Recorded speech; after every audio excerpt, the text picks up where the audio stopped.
Hey everybody, Emily Aries here, and welcome to the behind the scenes long form version of today's podcast interview. I am so excited to be joined today by Tara McMullin, who is the founder behind Co-Commercial, an amazing resource and community for small business owners. She and I share a lot of the same passions, not just small business ownership and helping women especially, but really all people be the boss of their lives. But also, she just returned from a national parks tour / marriage trip that I want to congratulate you on for your recent nuptials.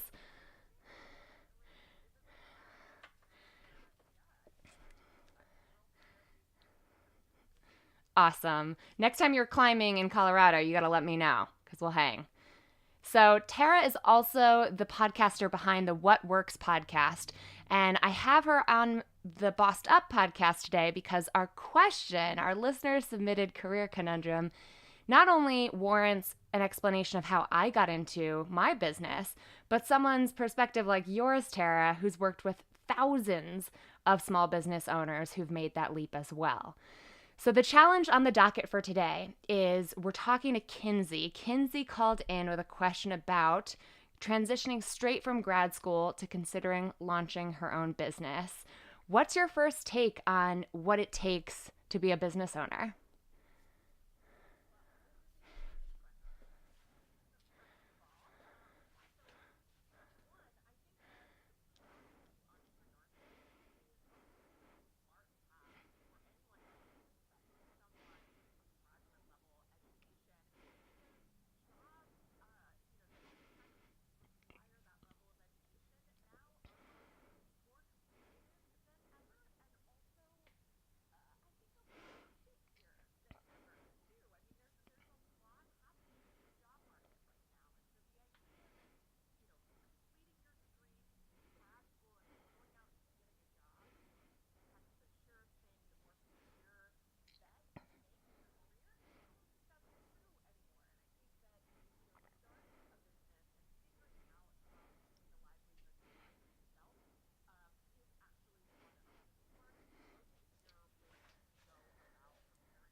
Can I hop on that for a second? Because that is such counterintuitive but on point advice that I agree with, because there are significant risks when it comes to starting your business.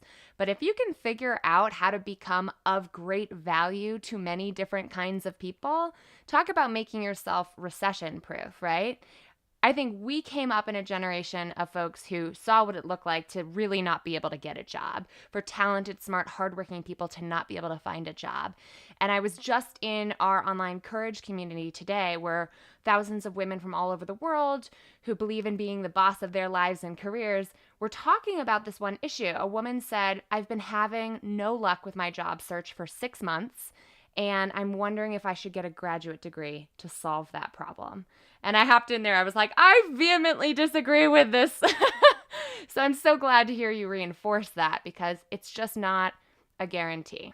Yeah, absolutely. And I should say too, I'm a huge proponent of higher education and advanced degrees.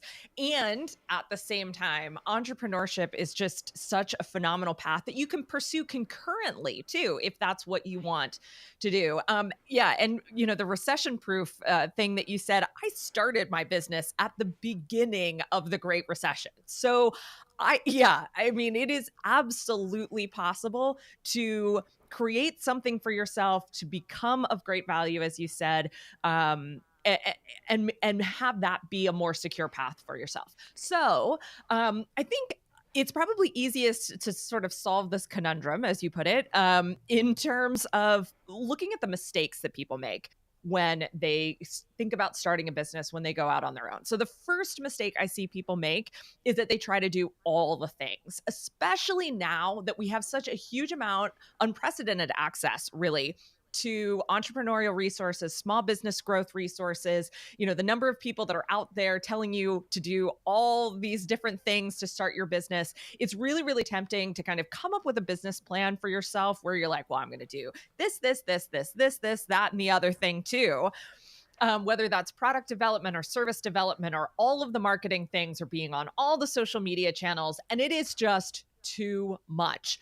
I think the best thing you can do when you're just starting out is realizing that you are part this is a learning process. So you're at the very beginning, you don't have anything figured out yet, and that's okay. You want to embrace that. There are so many times now where, I have a lot figured out, right? I've been doing this for almost 10 years, and I wish that I could go back sometimes to that point where I didn't know what I was doing and I was better for it, right? Yes. So, I just had someone in a program I run this past weekend for women who want to get into public speaking mhm. specifically and really want to package their genius in a profitable way. And all was going fine and dandy in this training until I started guiding folks through creating their first module or their first keynote speech. And one of my amazing, talented, oh so smart participants started breaking down. And the breakdown was coming from this intense sense of, I don't know what I'm doing. Mhm. And to me, that is definitional of starting your own business. Is I remember in year 1 of Bossed Up, when I would be trying to make light of the very scary feeling that is just proceeding and not really knowing, having a lot of assumptions that you're testing, but not a lot of answers. I would say things like, well, it's not going to get any worse than this. Like, the website is never going to look worse than it is this first time. My social media will never be worse than it is right now. And just saying, I'm going to start, and this is only going to get better from here, right? It's just such a mental uh, leap to be able to give yourself permission to start before you feel 100% ready. Exactly. It's an iterative process. And the more you can embrace each iteration and each step in that learning process, the better off you're going to be. And for my money, that means starting super duper simple. So, claiming one thing as your own, one social media channel, one value proposition, one product or service, and just figuring that out first. Don't try and come up with a suite of products or services or offers. Don't try and be on every social media channel. Don't try every marketing strategy that every business guru says you need to do. Just start as simple as you humanly can. And I think the key to figuring out where to start is actually observation. And this is something that I have been huge on for years and years. And it's something I can't talk enough about. So it's awesome to have an opportunity to talk about it now. But it's, just paying attention to what's out there. I think that when you're starting a business, you can become so sort of insulated and inward looking and trying to figure everything out because you don't know what you're doing, you stop paying attention to what all is out there. And when I say pay attention, sure, pay attention to people talking about small business, pay attention to people talking about freelancing or whatever it is that you're doing. But most importantly, you're paying attention to the market. Pay attention to people who could potentially pay you to do whatever it is that you're good at. Pay attention to them, talk to them, observe them, lurk a little, stalk a little. It's fine. But what you're looking for is them airing some sort of need, whether it's a corporation that you're wanting to sell to, or it's an individual or a consumer that you're wanting to sell to. You need to Mm. look at where are they getting frustrated? Where are they trying to do things that you know how to do? Where could or where are they missing information? Where are they missing skills? Where are they missing ideas that could help them become what they want to become? But if you don't observe closely what that initial market is that you're going to, or that you think you're going to go into business around, you're totally going to miss the boat on what the opportunity is to create value and to earn money. I love that. And I also have seen a lot of folks go overboard on observation Yes. too, right? I love that advice, but I also want to make clear to folks like Kinsey, this doesn't mean you have to do grad school research paper level Right. research, right? This could mean sitting down with 5 people in your target market and saying, hey, if you're not airing your grievances on the internet that I can find, what are your biggest pain points right now? What are your challenges? And just letting them do the talking, right? Sitting back and listening actively. And I have found one on one interviews with folks in my target market to be the most fruitful source of qualitative research that really adds to any quantitative research, like a survey that you can put out there and ask all your friends to do. Yeah, I completely agree. I think that unless you're really skilled at writing surveys or you're really skilled at doing um, kind of that kind of research that you're talking about, you end up getting worse information than if you would just frickin' talk to people, right? Yeah. So It can be just talk to simple. people. Yeah, exactly. Think about what they're telling you. Actually listen to it. I love that you use the term active listening because I think a lot of times people just they want to hear what they want to hear, right? They want confirmation that what they thought was the good idea is actually the good idea. And really we need to go into these conversations just of complete blank slate, looking for where frustrations are occurring, where people talk about their goals, where people talk about what they really want, what they're really trying to do, and just kind of let it wash over you until you Right. find a place where you can say, hey, I could help you with that. Let's give that a try. And I think that's kind of the next step is that you have to be willing to just say, well, let me help. Let me give this a try and see what happens. You don't Right. have to, it doesn't have to be a grueling process of putting a price tag on something, coming up with a particular package. There's a time and a place for that. But at first, you just got to step in and say, hey, let me help and see what happens from there. And I want to underscore and really go back to what you said earlier about focus, because I remember after doing some initial research, and I've done different amounts of research at different iterations of my business, it's inspiring to the point where you would like to answer all of their needs. Right. You're like, I can handle all of this. But I always say focus is a better predictor of success than intelligence and hard work alone. And just like you said earlier, if you can really drill down and say, I'm going to be a specialist, not a generalist, these are the specific kinds of people I am designed my business to help. That is going to enable you to really go deeper there instead of go shallow everywhere. Yeah, I completely agree. And I will own up to that one. My own biggest personal mistake in building my business has always been to try to help everyone. And so and I've developed things specifically for that purpose to help as many people as possible. And if I were to go back and change one thing and only one thing, it would be to focus on a particular group of people and a particular need first, and then expand from there to help more people. So yes, I can't agree with that enough. Ditto, That's so by the way. true. Like ditto on that front. So let me know more about how you got into your business to begin with, because I know you've been in business for a while now. Am I seeing 9 years? Is that correct? Yeah, 9 years, almost 10 years. Amazing. So for Kinsey, who is at the starting line, take us back to what that starting line looked like and felt like for you. Sure. So it's funny that Kinsey is coming out of grad school now because that was the path that I had been on. So my degree is in religious studies, and with there aren't careers for people with bachelors of arts in religious studies, right? So the natural next step, no matter what I wanted to do, was going to have to be a graduate degree. But my goal was to become a professor of religious studies and teach other people and research and write and think and do all of that fun stuff that I still really love to do. And so I applied to grad schools. I got accepted to my top choice school. I got a full scholarship.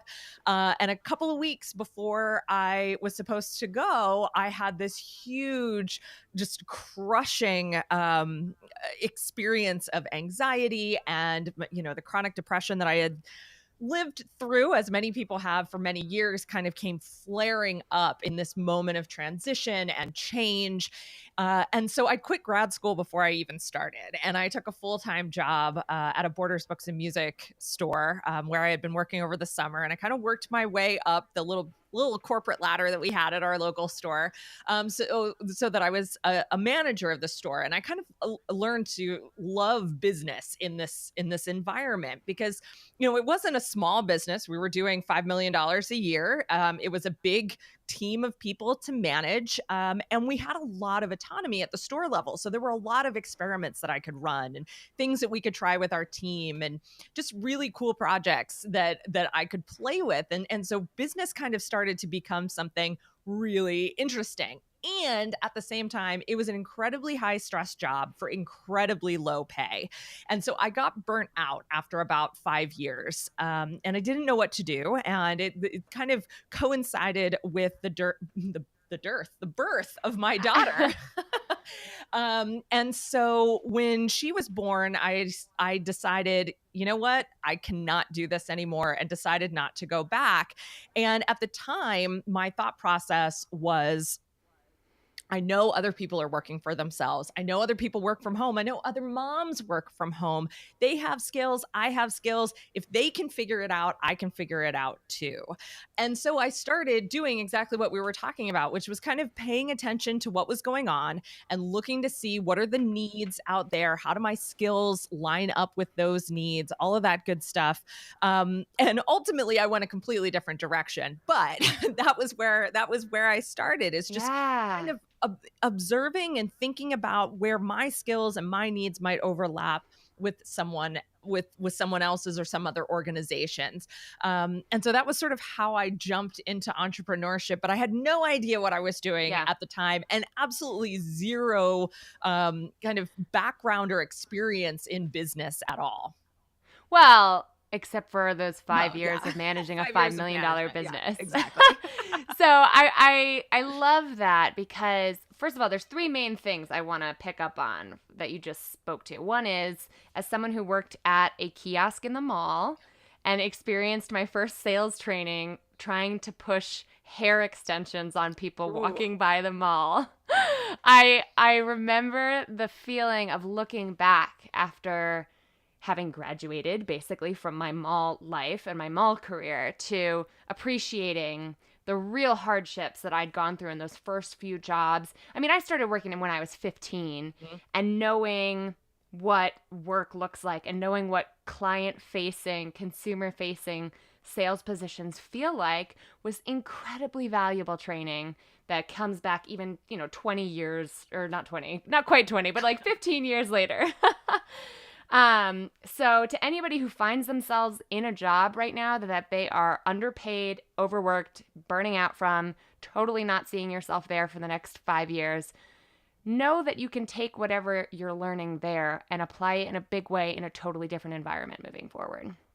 Um, the second thing is, let's talk about this impetus to start your own business when we become mothers.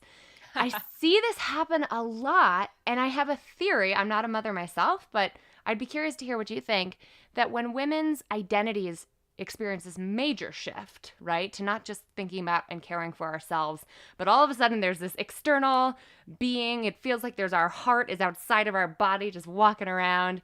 Now we feel justified in pursuing the kind of financial opportunities that I have a theory a lot of men wake up every day feeling justified to go pursue. You know what I mean? All of a sudden, moms are like, now is the chance. I'm going to put it all out there. I'm going to go for gold. I'm going to make this thing happen, not just for me, but for my young one. What's your take on that? Yeah, I think that's a great theory. My impetus in getting into business was less about financial reward and more about, I think, a sense of fulfillment through work. And not, yeah, and also wanting to be a role model for my daughter. And I think that most of the decisions that I've made over the last 10 years, whether it was ending my first marriage or starting my second marriage, or, they have been in an effort to show her that not everything has to look the way it looks in a magazine, or it has to look the way, other people's lives look. You can make different decisions for your own happiness, for your own sense of fulfillment, for the pursuit of the things that you're passionate about or interested in, or even just curious about. And so that, I think, was a big part of it for me, and less about the financials. I mean, when I started my business, my goal was to earn literally a few $100s a month. Like, Yeah. I knew if I could earn just a few $100s a month, based on my ex-husband's income, which was not a lot, we could be a little bit comfortable, right? We could pay the bills and we wouldn't have to pinch pennies. We could make smart decisions about, a little splurge here, a little splurge there. It didn't, I think it took me until about 6 to 9 months into my business to really light up around the money piece and decide that I wasn't just going to make extra money, that I was going to make the money and that I was going to figure out what the heck that looked like. Because for me at the time, like as I think a lot of people my age, our age, experienced growing up, the message that I got was you can do what you love. You don't have to earn a lot of money. And Right. in my little chicken brain, I heard that as if you do what you love, you won't earn a lot of money, right? And so a whole bunch of that first, I would say, few years being in business was reprogramming that to say, I can do something I love and I can make a lot of money. And that's a good thing. And speaking of being a role model for my daughter, I mean, that's the story I want her to hear. That's where I want her brain to go. Sure, you don't have to make a lot of money. Right. That is in no way qualitative about your life or your story or what you've done. However, you can do both. And if you Yeah. want to, you should. So that took a lot of reprogramming. I mean, I think still that I'm reprogramming things on the financial side of things, but that's my piece to your theory. Well, I love it because it also speaks to how we can all have an impact on the next Yeah. generation. And I basically view the entire world through a gender lens. So I can't help but see this as think about what badass little girls we're Oh yeah. raising when we show them what mama can do, when we show them what a boss mama can do, whether it's taking huge risks or pursuing what you want because it's fulfilling or being deliberate about making bank, right? Like all of those options are now available to women, and now we're seizing those opportunities and showing little girls this is like totally normal. Yes. There's Absolutely. nothing extraordinary about this. One other thing you mentioned that I think is really something that resonates with my audience in particular, because here at Bossed Up, we're not just striving for women to have more power and more money, which are great, right? I love all of those things, but also to craft a happy, healthy, and sustainable career for themselves. A lot of us struggle with mental illness, Mhm. and how we navigate that, whether it's preventing burnout or just managing chronic illness. I'd love to hear as an entrepreneur, especially someone who went from a communal environment to working from home with a child alone a lot of the time, I'm assuming, but correct me if I'm wrong. What did that look like in terms of managing your mental health while making that kind of a transition? Yeah, that's such a great question. I don't know that my answer is going to be super duper helpful. But for me, managing that transition was a breeze because um, starting my business and kind of realizing that a new level of fulfillment and a new level of kind of self agency almost completely cleared up my depression Wow. immediately. Now, I will also totally own up to I certainly had medical help around that too. So while I was pregnant, I started taking an antidepressant because my doctor was super duper vigilant and absolutely amazing. She's absolutely amazing to be watching out for signs of depression then. And, at the moment I said, you know what, things aren't quite right, they took care of me. I started to feel great again. I started to take better care of myself. But so okay, so that was like, let's say that was January 2008. By January 2010, I was totally off the medication. So about a year after I started my business, I just didn't need it anymore. I was totally, you know, Yeah, even. My moods were even. I'm not going to say that over the last decade I haven't had ups and downs. I certainly sure. have. And I've gone through. I've done a lot of life transitioning in the last 10 years too. And also, my business has been something that has kept me, even when it's hard, even when it causes its own anxiety or its own stress, it's something that has kept me fulfilled in a way and kind of moving forward in a way that's allowed me to better manage my own mental health without, the need for Yeah. extra help, if that Yeah. makes sense. That's so interesting. And I mean, to be clear, neither of us are doctors. No. So everyone's mental health is different. Everyone's medical situation is very unique. But just recognizing what an integral role our health and well being plays and how vigilant we have to be when we're the ones who are starting and running businesses is a key takeaway here, because it's hard to take big risks in general. It's especially hard to take big risks and manage that if you're dealing with anxiety and depression or bipolar disorder, any of the smorgasbord of mental health issues that many of which disproportionately affect women. And so being hyper vigilant for ourselves, especially and if you aren't lucky enough to have that kind of a badass doctor looking out for you, is so critical for anyone making that leap. Yeah, and I'll take it even a step further too. About a year and a half ago, when we decided that co-commercial was what we really wanted to build, we wanted to build a network of easy access for people, to talk to other entrepreneurs and find out what was working, what wasn't working, get the benefit of other people's experience. I knew I needed to step into my CEO role in a whole new way. It meant managing people. It meant creating value outside of the work that I did. It meant me kind of stepping into a different role, essentially, in my business.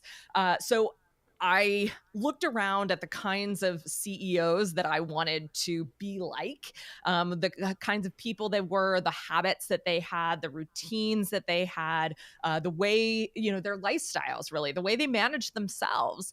And one thing was glaringly obvious. They all took really good care of their physical health. They were super active. They worked out on a regular basis. There were a disproportionate amount of CrossFitters in the segment of people that I was looking at.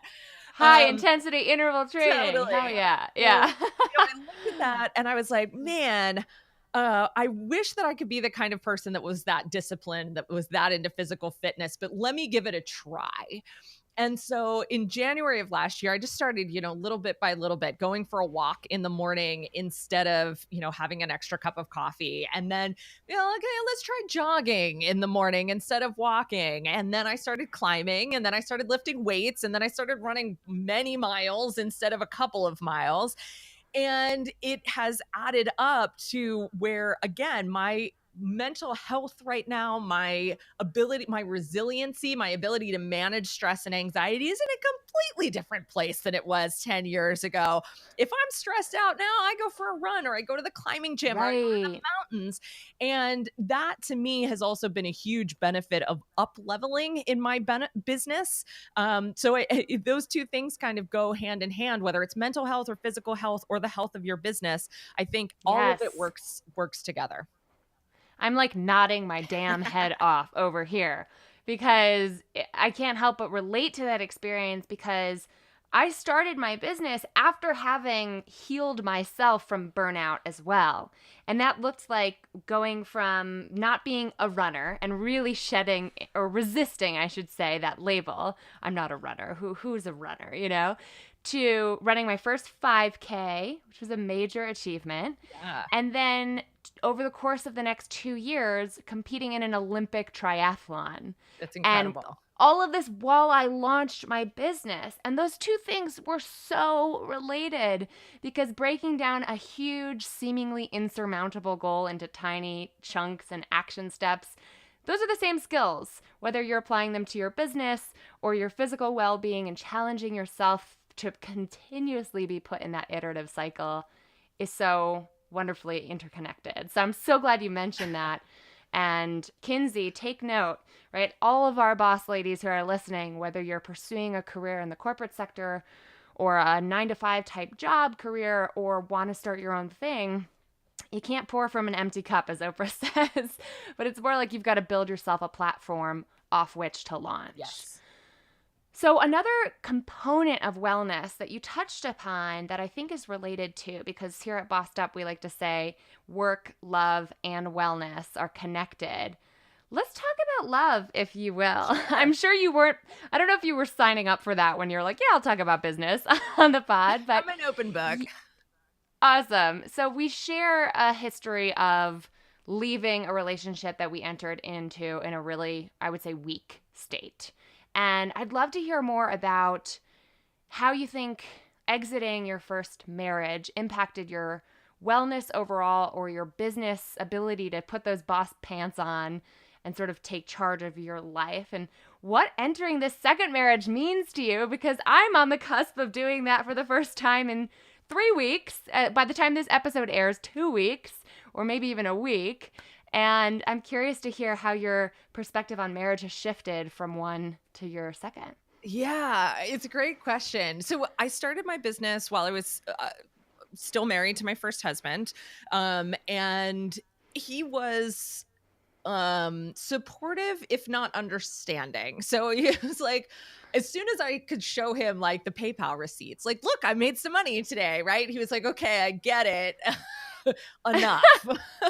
Or like, I understand why you want to go out in the evening or get out of the house in the evening and go type on your computer for a while. Like, okay, fine. And then he really started to understand when I started to make a lot more money than he did. But at the same time, there were a lot of challenges to navigating the dynamics between the two of us. So first of all, we should have never gotten married in the first place. He's a great guy. He's a phenomenal dad to my daughter.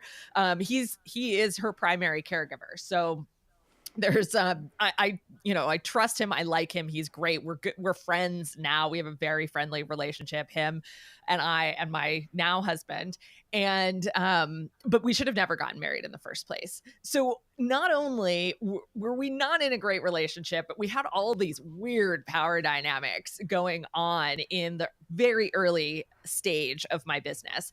And I think that was not super helpful to thinking Whoa, through. I need explanation. What are we talking about here? What does that mean? I'm like, I'm listening. So I think, when women start making more money than men, that is very threatening to a lot of men. Yes. Right. And so even though I think he would totally own up to this now, like he loved it. He loved having the pressure off of him. And at the same time, like, well, then what are you supposed to do with yourself? Right. And so that would be difficult to deal with, I think, in any relationship, let alone in a not great relationship. And so there was a lot of struggle there. He had his stuff, I had my stuff, as I was also dealing with that same difficult power dynamic. Yeah. And so I think there was a little bit of holding myself back early on, or maybe not pursuing some of the opportunities I could have pursued early on. And I can only say that in hindsight. I don't know. Sure. I can't give you specifics. It's just that's my take on where things are at.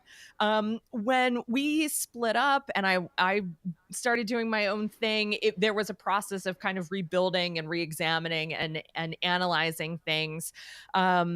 And then once I met my now husband, he has been 110% supportive from the get-go. We do not have weird power dynamics. He's like, yes, please, you do that thing.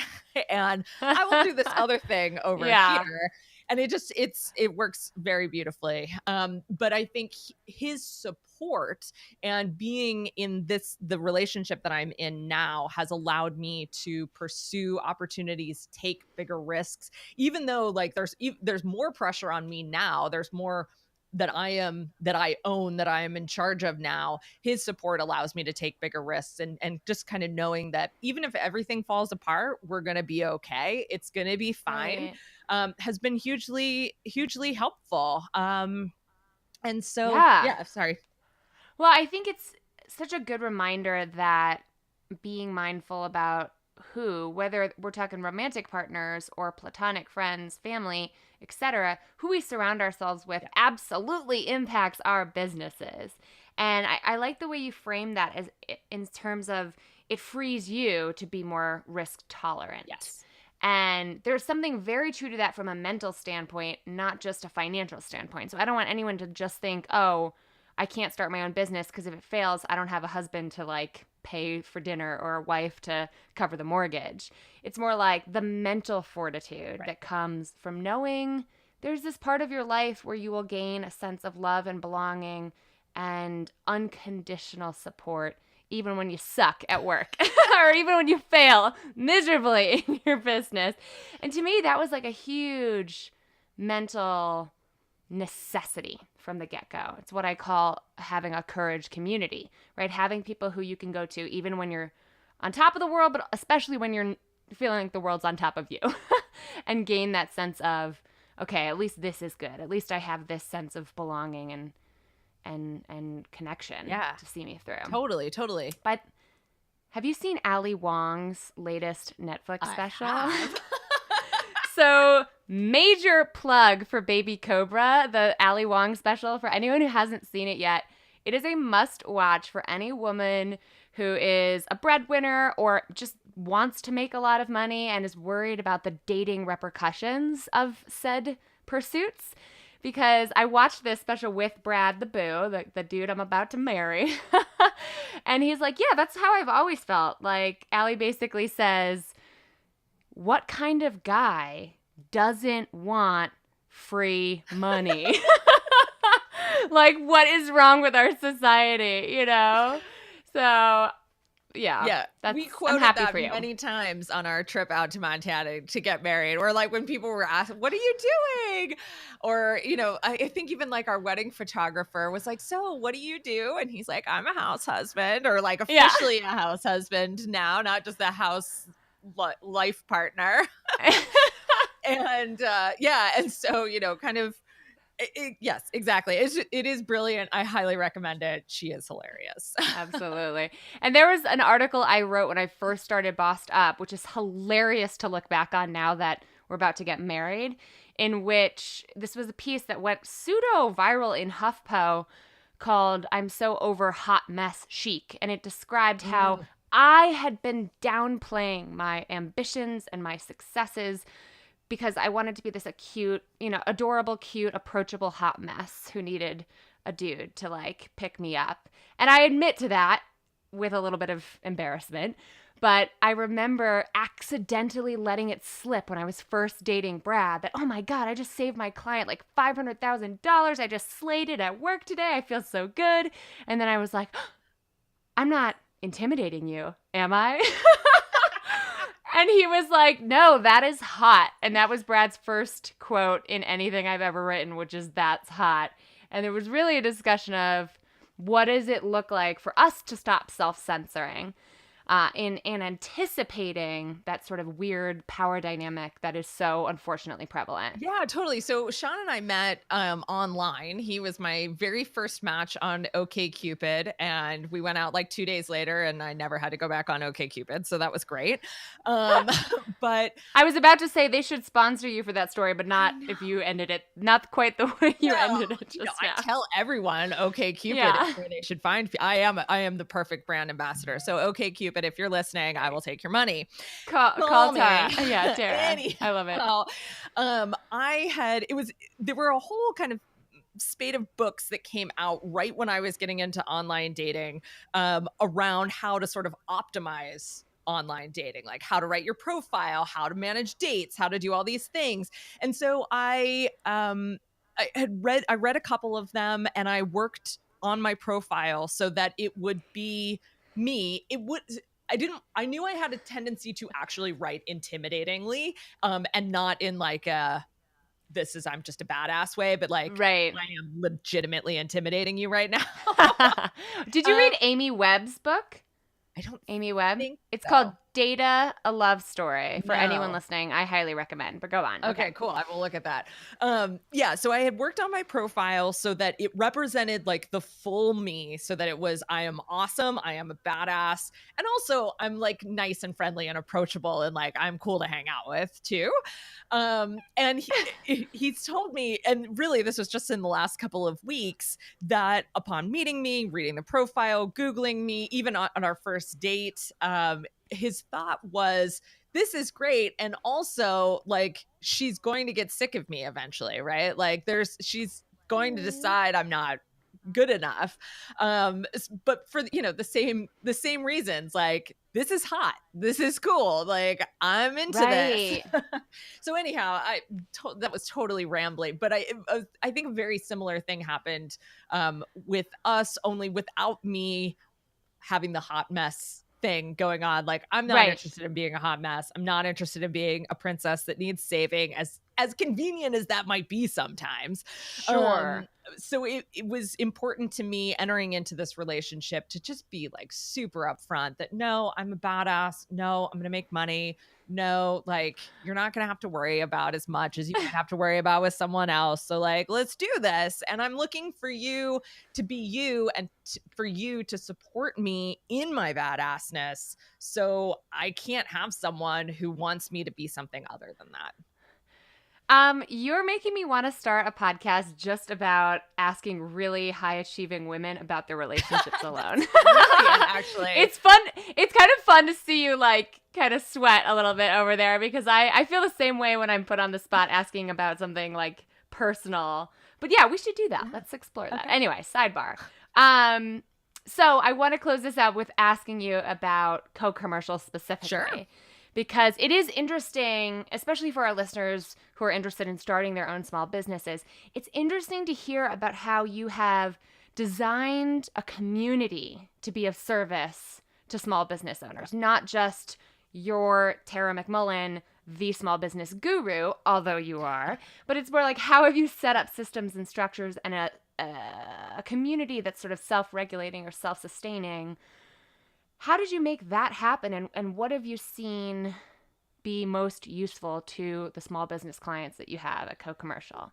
Yeah, so there's been sort of a theme throughout my work and the way I've set my work up over the years, so that even when I was the business coach or the business strategist, my goal was to get people together and get them talking to each other, working together so that they Right. could trade experiences.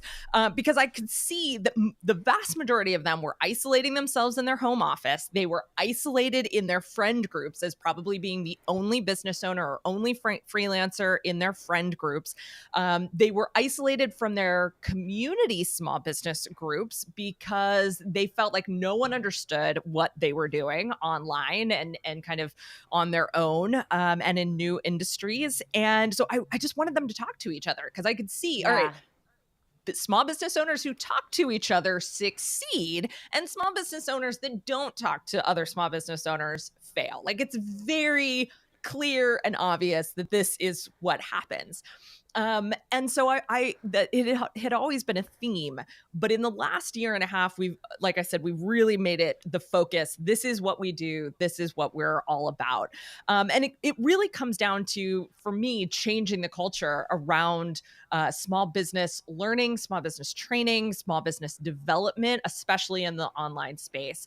The way it is right now, it's super hierarchical. It's super kind of almost personality cult driven. It's super just velvet ropey, right? Like, it's just, there's them and there's us, and there's them and there's everybody else, and there is no we, there is no us. And so Co-Commercial is all about creating a more generous, more open, more experience-based culture around small business growth and development. Because in this new economy, where we're headed in this country especially, but all over the world, we need to be working on these things together. So to your point about how we've created sort of the ecosystem around that, it's both, I think it's half leading by example and half creating strong structures and policies and protections that work with us leading by example, right? So just as for instance, one of our posting guidelines, one of the things that we tell people is to not ask for advice and to not give advice. Advice tends to create those hierarchical structures. Advice tends to shut conversations down. And so instead, we ask people to share their experience and ask for other people's experience. Don't, if you're asking just like, what should I do in this situation? You're going to get all sorts of info that's out of context, that's not helpful to you. But instead, if you could say, this is my situation, what would you do in this situation? What have you done in this situation? What have you seen work in this situation? It creates that culture that is much more open, much more generous, and much more helpful, because you can actually then rely on your own creative, your own analysis, your own ideas to come up with your own solutions. And I think that's where the magic really happens. I love that. It's such a micro shift between sharing advice and sharing experience. But to me, it's so much less patronizing. Yes. Right? It's like, I'm not saying I know better than you. I'm saying, here's what I know from my experience. I have to incorporate that into my work. I love that nugget. That's so brilliant. To incorporate that. On point. Well, Tara McMullin, it has been an absolute delight chatting with you about all things business, life, etc. related. Thank you for sharing your genius. For folks who want to hear more of Tara's excellent experiences and her interviews with a ton of unique small business owners specifically focused on what works in their business. Check out the What Works podcast, which you can find in all the places where people get podcasts, all the podcast places. Thanks so much for joining me here today. Thanks, Emily.